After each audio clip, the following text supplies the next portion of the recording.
Hello guys, आज हम लोग फिर कुछ इम्पोर्टेंट प्रश्न को देखेंगे जो एग्ज़ाम में रेगुलर रिपीट होते हैं और जो सभी एग्ज़ामों के लिए महत्वपूर्ण है।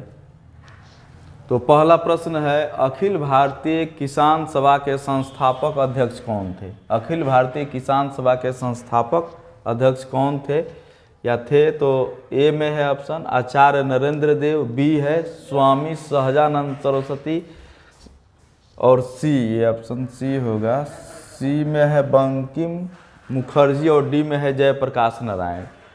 तो अखिल भारतीय किसान सभा के जो संस्थापक अध्यक्ष थे वो थे स्वामी सहजानंद सरस्वती। तो प्रश्न ए का ऑप्शन बी राइट आंसर है, स्वामी सहजानंद सरस्वती। अब प्रश्न ये उठता है कि अखिल भारतीय किसान सभा की स्थापना कहाँ पर हुई? तो ये हुआ था लखनऊ में। लखनऊ में ये भी प्रश्न आया हुआ है, कहाँ हुआ था? तो लखनऊ में। और कब हुआ था? तो 1936 में। 1936 में अखिल भारतीय किसान सभा की स्थापना हुई थी लखनऊ में, 1936 में हुआ था। और इसके अध्यक्ष थे स्वामी सहजानंद सरस्वती। एक बार एग्जाम में पूछ लिया गया कि इसके सचिव कौन थे? तो इसके सचिव थे एन.जी. रंगा। एन.जी. रंगा ये सचिव थे। तीनों प्रश्न एग्जाम में आए हुए हैं, इसीलिए लखनऊ को भी याद रखना है, 1936 को भी याद रखना है, सचिव को भी याद रखना है और अध्यक्ष को भी याद रखना है। नेक्स्ट प्रश्न है, गद्दर पत्र का प्रथम अंक निम्नलिखित में से किस भाषा में प्रकाशित हुआ था? जो गद्दर पत्रिका थी इसका जो प्रथम अंक था वो किस भाषा में प्रकाशित हुआ था? तो पहला है ऑप्शन ए उर्दू, बी में है हिंदी, सी में है अंग्रेजी और डी में है मराठी। तो पहला अंक गद्दर का ये उर्दू में प्रकाशित हुआ था। Option A is right answer. दूसरा का जो आंसर है वो उर्दू होगा। और गद्दर पत्रिका किसने निकाला था? तो आप जाने कि एक 1913 में गद्दर पार्टी की स्थापना हुई थी। गद्दर पार्टी की स्थापना हुई थी। ये भी एग्जाम में आता है कि गद्दर पार्टी की स्थापना कब हुई थी? तो 1913 में हुई थी। और ये भी पूछा जाता है गद्दर पार्टी की स्थापना कहाँ हुई थी? तो एक अमेरिका का एक शहर है, अमेरिका का शहर सैन फ्रांसिस्को।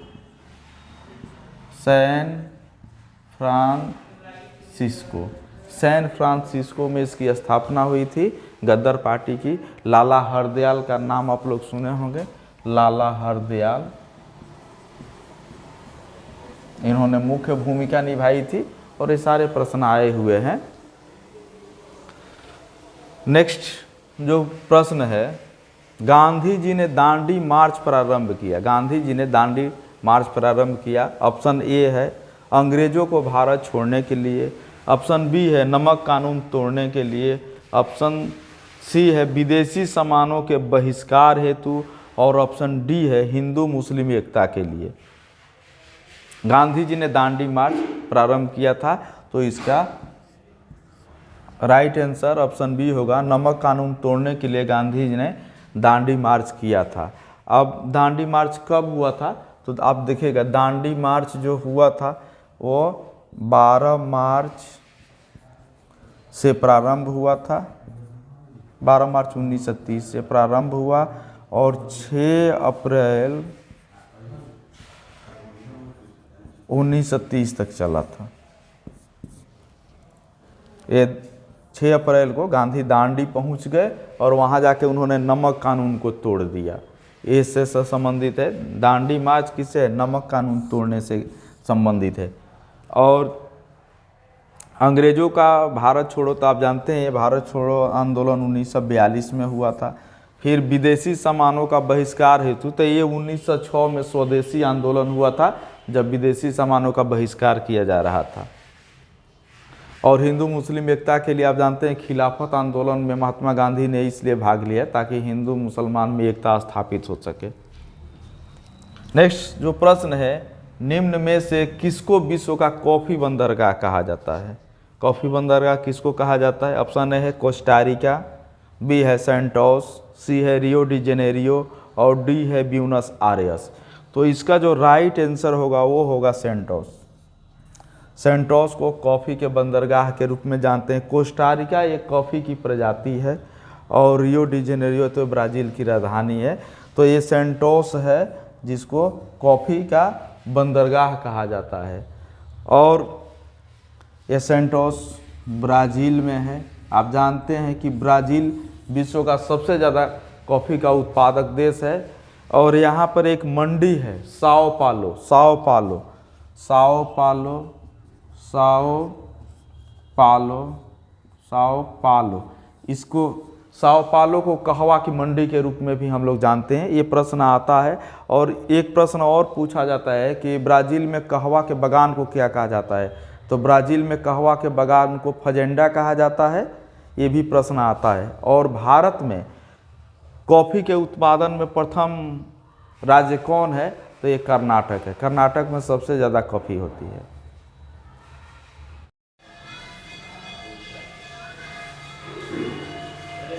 जो भारत के संविधान में उल्लिखित मूल कर्तव्यों की कुल संख्या है, ऑप्शन ए में है 9, ऑप्शन बी में है 10, ऑप्शन सी में है 11 और ऑप्शन डी में है 12। तो भारतीय संविधान में मूल कर्तव्यों की संख्या कितनी है? 11 है। Option C is right answer. 11 मूल कर्तव्य है। और ये रूस के संविधान, ये भी प्रश्न आता है कि मूल कर्तव्य किस देश से लिया गया है। तो मूल कर्तव्य ये यूएसएसआर जो रूस है, रूस के संविधान से लिया गया है। पहले ये भारतीय संविधान में नहीं था। तो इस तरह से भी एक प्रश्न पूछा जाता है कि भारत का संविधान जब निर्मित हुआ उस समय मूल कर्तव्यों की संख्या कितनी थी? तो 0 थी, क्योंकि उस समय कोई मूल कर्तव्य थे ही नहीं। ये कब लाया गया? तो 42वां संविधान संशोधन, 42वां कॉन्स्टिट्यूशन अमेंडमेंट 1976 द्वारा ये मूल कर्तव्य को भारतीय संविधान में जोड़ा गया। फिर एक प्रश्न आता है कि किस समिति के सिफारिश पर? तो ये सरदार स्वर्ण सिंह समिति के सिफारिश पर मूल कर्तव्य आया, भारत में लाया गया। ये भी प्रश्न कई बार एग्जाम में पूछा जाता है। ये भी पूछा जाता है कि उस समय प्रधानमंत्री कौन थी? तो उस समय प्रधानमंत्री श्रीमती इंदिरा गांधी थी। इतना बात इससे याद रखिएगा।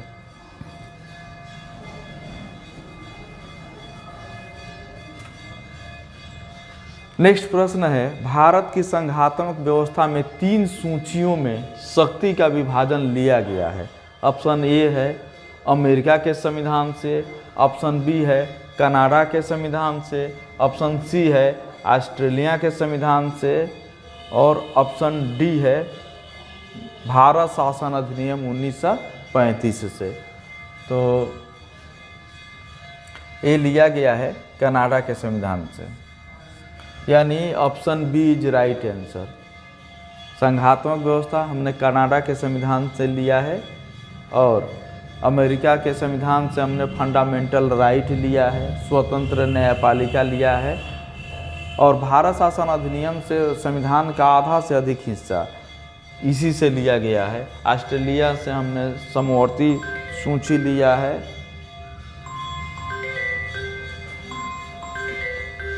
ऑस्ट्रेलिया के संविधान से हमने समवर्ती सूची लिया है।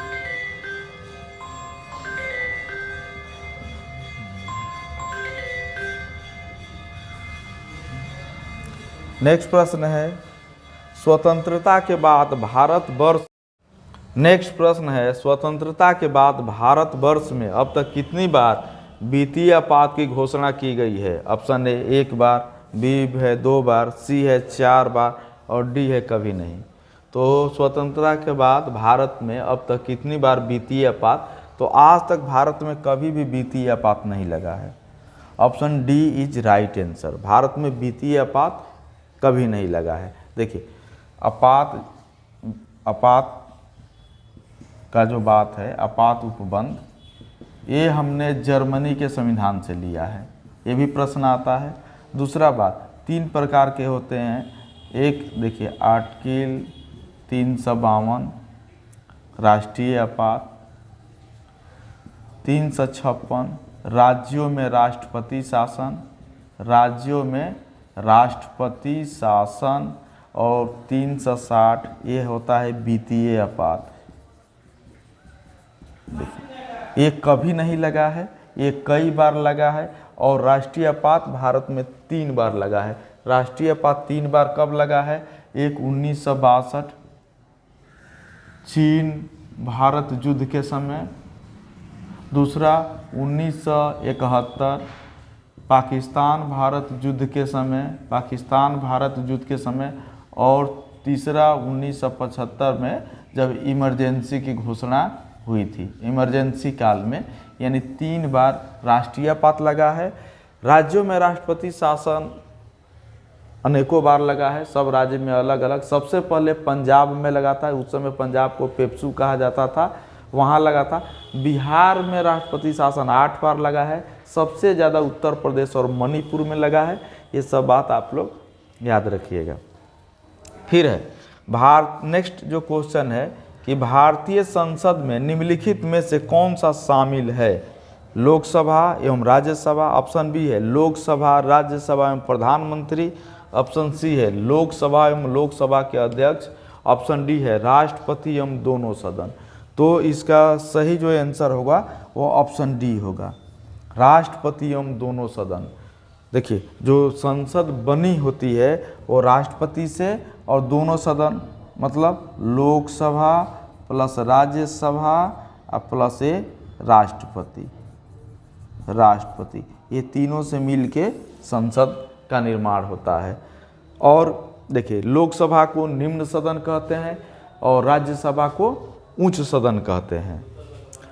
एक और बात है, राज्यसभा के सदस्यों का कार्यकाल 6 वर्ष का होता है और लोकसभा के सदस्यों का कार्यकाल 5 वर्ष का होता है। राज्यसभा अस्थायी सदन है, वो कभी भंग नहीं हो सकती है। प्रत्येक 2 वर्ष पर उसके 1/3 सदस्य रिटायर होते हैं और फिर नए आते हैं। नेक्स्ट क्वेश्चन है गांधी की यात्रा से संबंधित दांडी। ये दांडी किस जिले में स्थित है? और ये प्रश्न यूपीपीसीएस में पूछा गया था कि गांधी की यात्रा से संबंधित दांडी किस जिले में स्थित है। ऑप्शन ए है मेहसाना, ऑप्शन बी में है भूज, ऑप्शन सी में है नवसारी और ऑप्शन डी में है द्वारिका। तो ये दांडी नवसारी जिला में है। Option C is right answer. कहाँ है दांडी? नवसारी जिला में। और आप जानते हैं कि दांडी यात्रा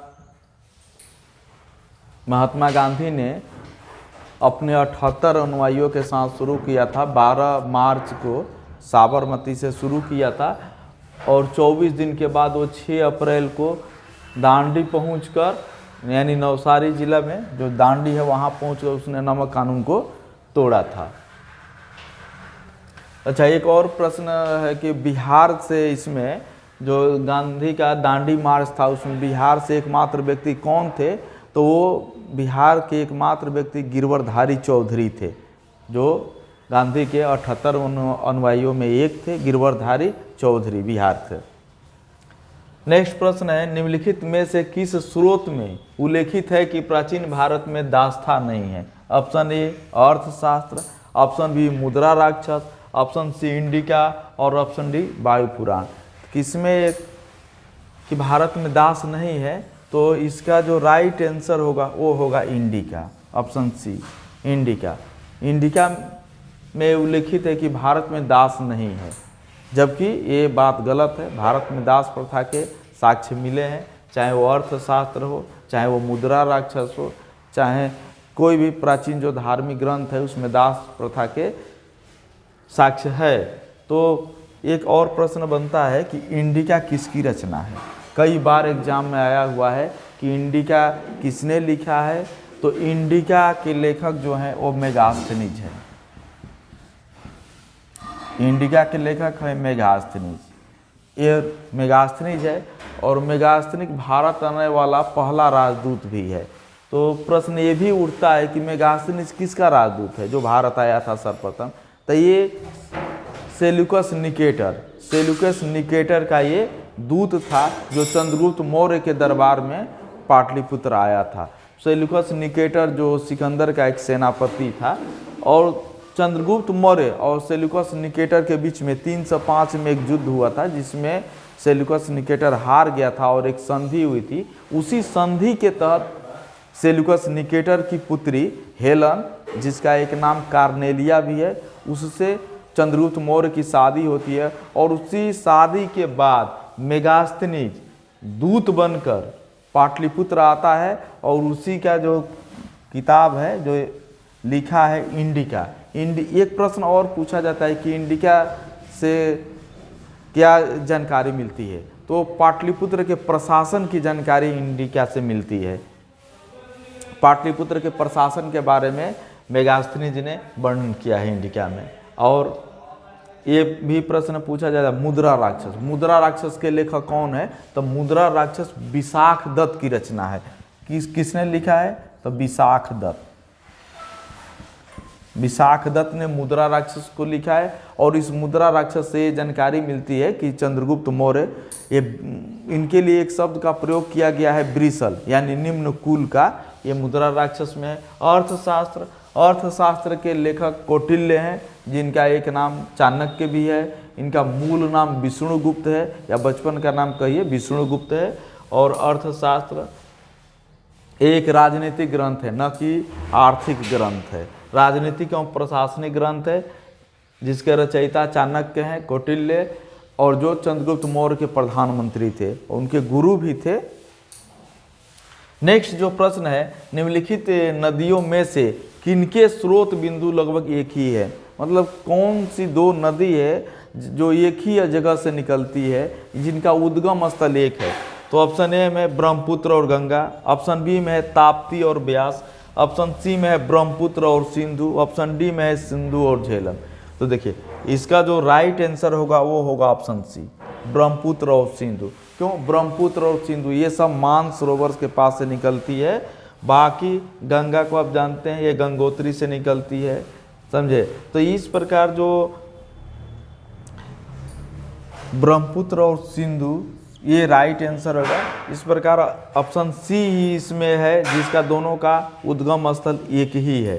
तो इसका आंसर होगा ऑप्शन सी। नेक्स्ट और लास्ट प्रश्न है कि बिहार विधानसभा का अध्यक्ष किसे चुना गया है?